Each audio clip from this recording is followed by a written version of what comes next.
Hello and thank you for watching. This is my video on Star Wars Rebellion. Now, what I'm going to talk to you about today is the combat mechanics of Star Wars Rebellion. I'm going to propose to you today an alternative combat mechanic that will replace either the out-of-the-box Star Wars Rebellion or the Star Wars Rebellion Rise of Empires expansion. So I want to replace both, combat mechanics because I don't like either one of those combat mechanics. And I have seen a lot of reviews online, or I've also seen a lot of reviews on YouTube saying that yes, it's a great game, blah blah blah. But the combat, oh gosh, the combat is just so bad. And I agree. I was playing this game, and the combat is just, oh gosh, it's just so awful. It got so bad that I just wanted to avoid, invading another system with combat units because I just don't want to deal with the hassle of combat. It's just so bad, and it just takes too much time. And I just don't see the strategy of picking cards. I just don't see it. And the leaders, they should make a difference in a combat. And here they're just relegated to, hey, re-rolling dice. I mean, what fun is that? What is the strategy in that?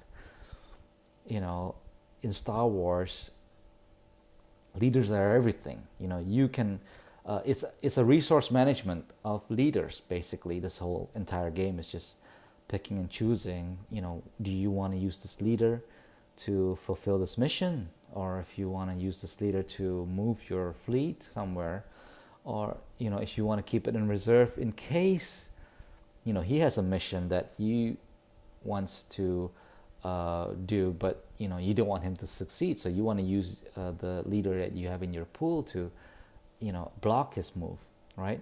So leaders mean a lot. And in a game like this, when your leader is just a matter of you get how many dice rolls, re-rolls, just because you put this leader in there, it just doesn't make any sense to me. It doesn't mean any strategic value you're getting out of this leader. So I don't think that that's a good enough mechanic for this game. Free to disagree with me in the comments below, but I think that's not good. So first thing that I'm gonna do right now, I'm just gonna get rid of the tactics card. If you have the expansion, you have this bigger tactics card. If you don't have the expansion, you have the original game, you have the smaller tactics card. But I'm gonna trash them all, and out they go. Okay, so I'm gonna do away with these cards, so you're not gonna use them for any battles using this method. Right now, I think the best way to explain the method is just to show you a scenario here. Now, here's a scenario that I've set up where you've got the Empire in this Malastare system, and the rebels are in Naboo. Now, they also have Darth Vader in Naboo. He has done some mission there, and so he's there, right? I didn't put any loyalty markers in there, but it's not relevant. But just if you want to nitpick me on that, I just didn't put it on purpose. I just didn't want to confuse everybody. So Darth Vader is there for a previous mission. So what happens if you as the Empire want to use your fleet here in Malastare and attack Naboo, with your entire fleet and your entire ground units? Okay, so first thing that you're gonna do is you're going to declare to the defender, the rebel scum, that I am going to attack Naboo from Malastare. The Empire is going to attack Naboo from Malastare. So you declare the attack. Okay. Now, to attack, you will need to have leaders in your leader pool. You can't just attack without any leaders. So you will need leaders in your leader pool in order to attack. You can use one leader, you can assign 2 leaders, but as the attacker, you need to assign at least 1 leader. Okay, and very important, any leader that is on the system, any leader that is on the system on a previous mission, they are assumed to be busy with their mission and do not involve themselves in the attack. So they are not considered in the attack. They do not take part in any way in the attack. Okay. So the next, once you have declared that you're gonna attack, then each player, the defender, which is Naboo, rebels, and the attacker, which is from Malastare, the Empire, they will take the from their side a loyalty token, up to 2 loyalty tokens. Okay, secretly. So the Empire can commit each loyalty token. By the way, each loyalty token is the amount of leader that you're going to commit to this attack. Okay, so when you attack, you don't know how many leaders he's going to commit, and you don't know how many leaders the defender is going to commit to. Assuming that he has enough leaders in his leader pool. Let's say if the rebels, they don't have any leaders in their leader pool, then of course he's not going to be able to commit anything to the attack. So if you're the attacker and you only have 1 leader in your leader pool, it's so obvious that you're going to commit 1. But let's just do it anyway. So assuming that you have more than 2 leaders in your leader pool, it adds a little bit of a suspense, also some strategic essence to this battle. That are you willing to commit more leaders into this battle, or you want to save this battle? Basically, you want to save your leader for another purpose. Maybe you anticipate another mission by the Empire, and the rebel doesn't want to commit his only leader. He wants to block the future mission, so he might not want to commit as many as he could. Or let's say the Empire thinks the rebels are not in a very strong position. He's not gonna need to commit too many leaders. He may just choose to commit only 1. But you don't know. You don't know until both players reveal the amount of leaders that they have chosen. So basically, the rebel and the Empire will put the amount of leaders that they want to use like that in their palm of their hand, closed, right? And then they will reveal it together to show, okay, I am using 2 leaders, okay, at the same time. So they both find out at the same time how many leaders are going to be involved in this battle at the same time.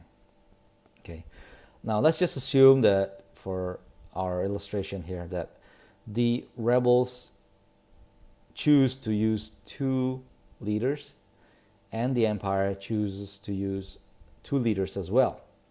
So now each faction will put the leaders on the board.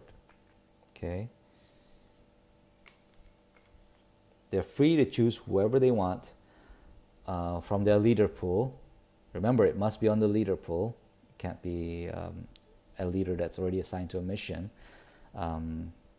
And also remember that any leaders that are in the system on a previous mission, they do not take part. So this uh, Darth Vader, he does not take part in this battle at all. Okay, so most important, the leader must have these values here, the number values here. 2 for space, 1 for land or ground, 1 for space, 2 for ground. Same here, right? So he must have those values in order to be able to take part in the mission. So, for example, Mon Mothma, she's not going to be able to be picked as one of the leaders in the attack because she doesn't have an attack value or a ground or a space value. So she does not. You do not have the option of using her. Okay. So once you've done that, then basically you're committed to this fight. Okay.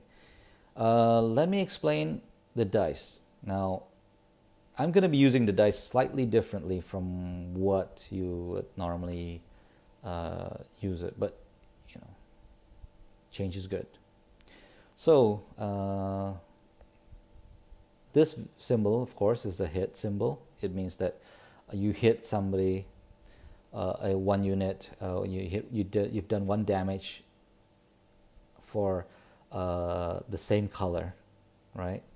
This is a direct hit, so this damage is 1 hit that can apply to any color. So it can be either a black hit or it can be a red hit. It's up to you. It's like a wild, right? Now, what I'm going to change is this dueling lightsaber symbol here. So when you see this dueling lightsaber, it means that your leader is, can be assigned to this dice.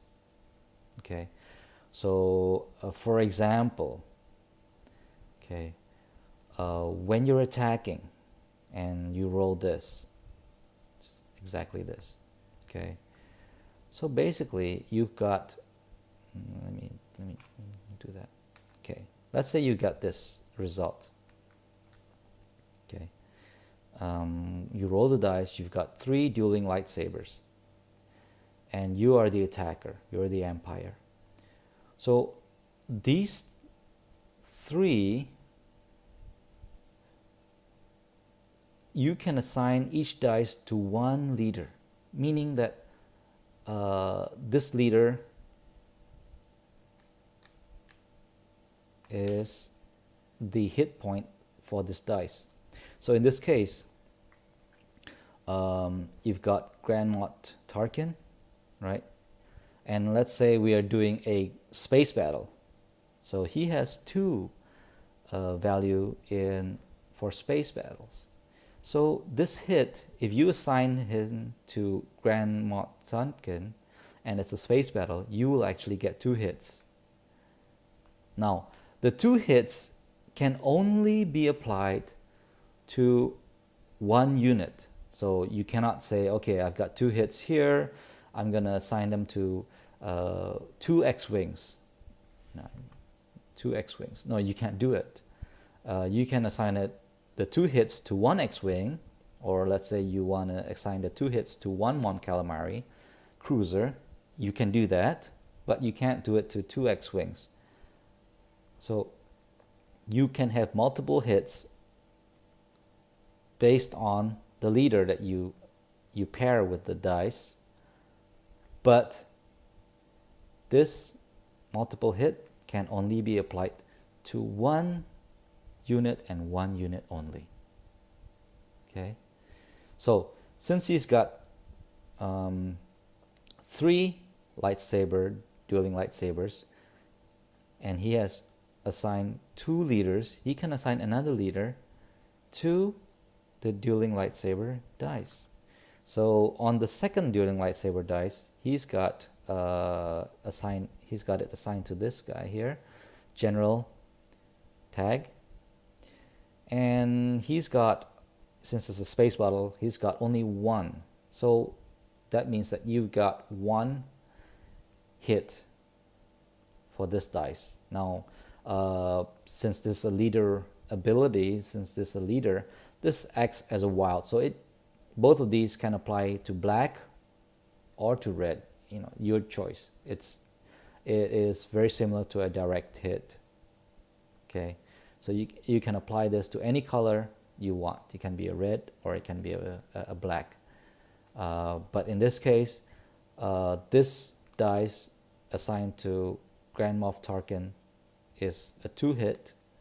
This dice assigned to General Tag is a 1-hit of any color.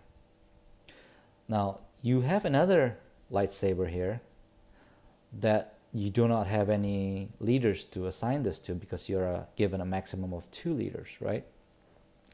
And this Darth Vader, he cannot be used, so you cannot assign that to him, even though he's already in the system that you're attacking. You cannot assign that to him.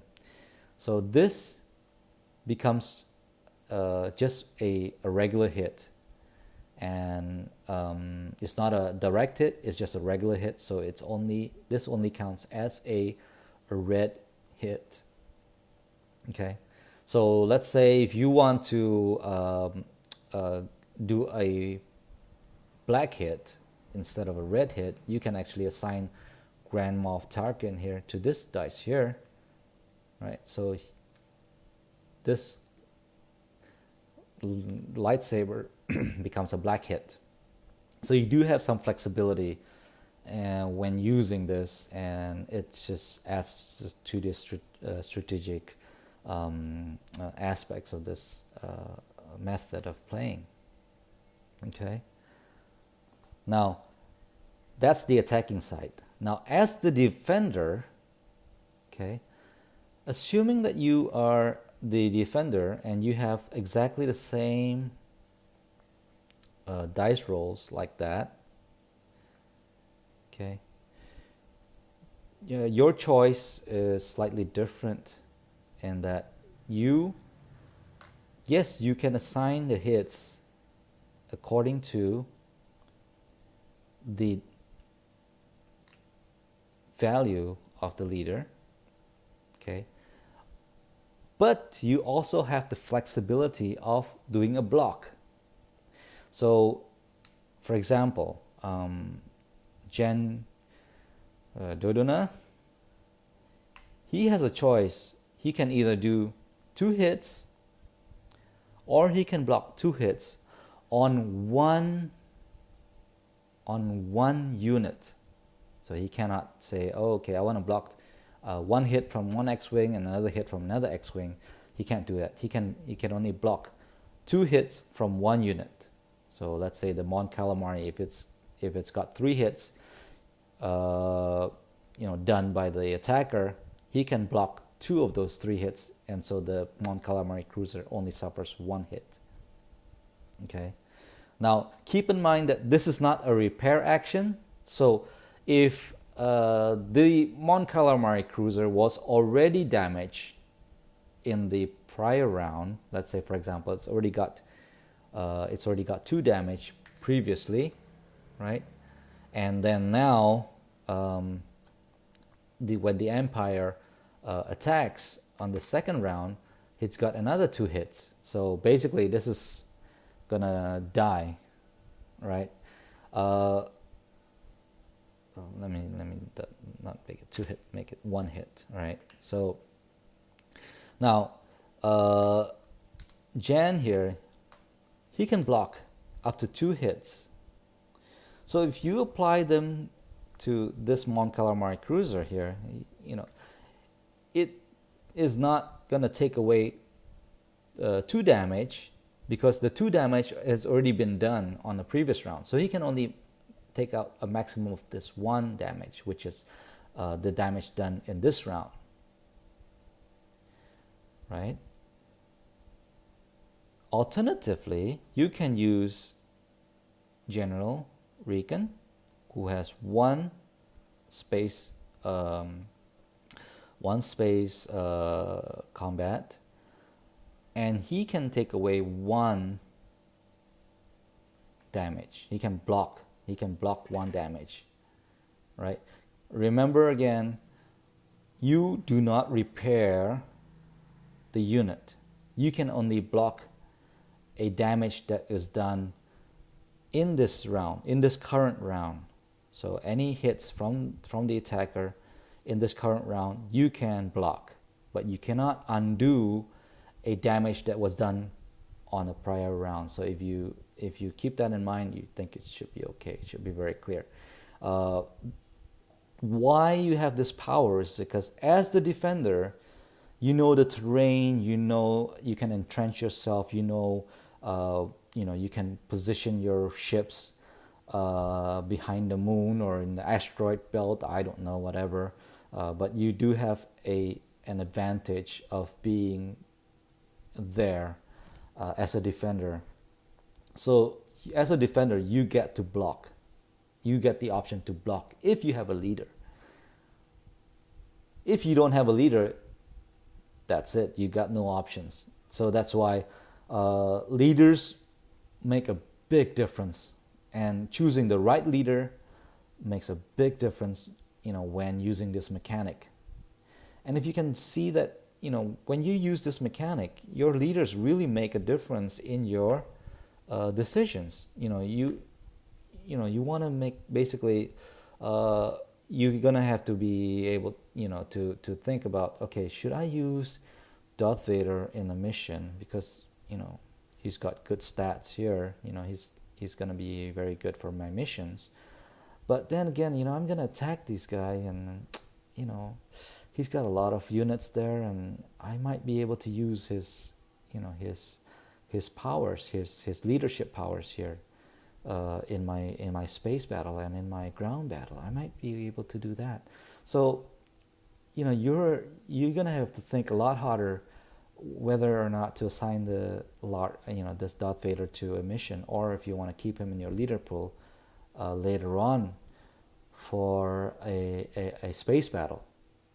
Okay, and as an opponent, if you're the rebel, for example, and you see Darth Vader is not being used on a mission and is kept in the leader pool, okay, maybe something's up. He might want to be attacking me on the next turn or something. So you might want to save up somebody with a good battle stats to counter.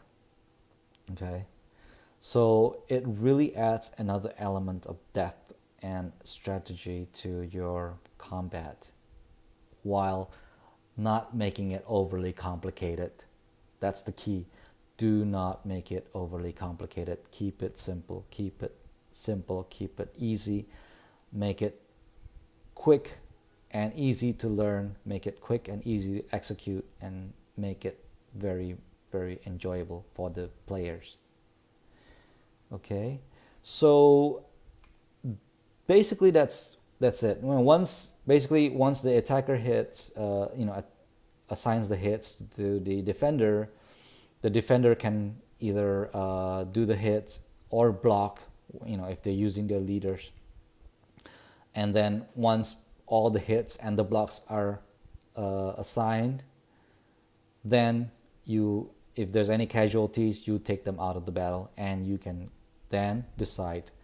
The attacker can decide to press on with the attack or to retreat. Then the defender will get to decide whether to retreat. Okay. Remember, if there is an interdictor, the rebel cannot retreat. So, if let's say if you want to kill the rebels, if you want to make sure that the rebels are destroyed, you might want to spend some research on this buddy, and have plenty of these on your fleet so that the rebels cannot run away. Okay, and then the rebels will basically go, okay, I better get rid of this guy here first before I kill the other. So basically it's a lot more strategic now. The chance is still there because you're still using dice, but there's a lot more strategy. Okay, let me recap. Each lightsaber symbol can be assigned to a leader to obtain the leader's value. In this case, for example, it's 2 for if you're conducting a space battle. It is 1 if you're conducting a ground battle. Okay. If you're the attacker, you can only assign hits. If you're a defender, you can assign either a hit or a block to 1 unit. Only 1 unit. You cannot assign 2 hits to 2 different units. You can assign 2 hits to exactly 1 unit of any color. So when you have a leader, if it's this is a 1, this turns into almost like a direct hit of 1 value. So you can hit 1 unit of any color with this. Now, if there is no leader, this just becomes a hit symbol, and you can assign this hit to any unit of the same color. So if it's a black lightsaber and you don't have any leader to assign to that, then this will be counted as a black hit. If it's a red dice and you don't have any leader assigned to this, then this will be counted as a red hit. Yeah. Okay. If it's assigned to a leader, it will be a direct hit, and it will follow the value on the leader. So that's pretty much it. Okay, so you let me know what you think of this new system, and if you can play with this, try it out, tell me what you think, and I'm gonna put a write-up on of this combat system with the video that you can download, so you can basically review that. And if you have any questions on as to how this is done, or if you have any questions, or you need any clarifications, feel free to message me using the comments below. Please like, and if you love it, please subscribe. Please share this with your friends. Hopefully we can get a lot of people to play this game with this combat rules, and hopefully we can make this a standard. I don't know. I think it's a lot better than the game combat rules, but I want to know what you think. So please let me know. Well, thank you very much for watching. I really appreciate your time, and I will see you on the next video. Bye bye.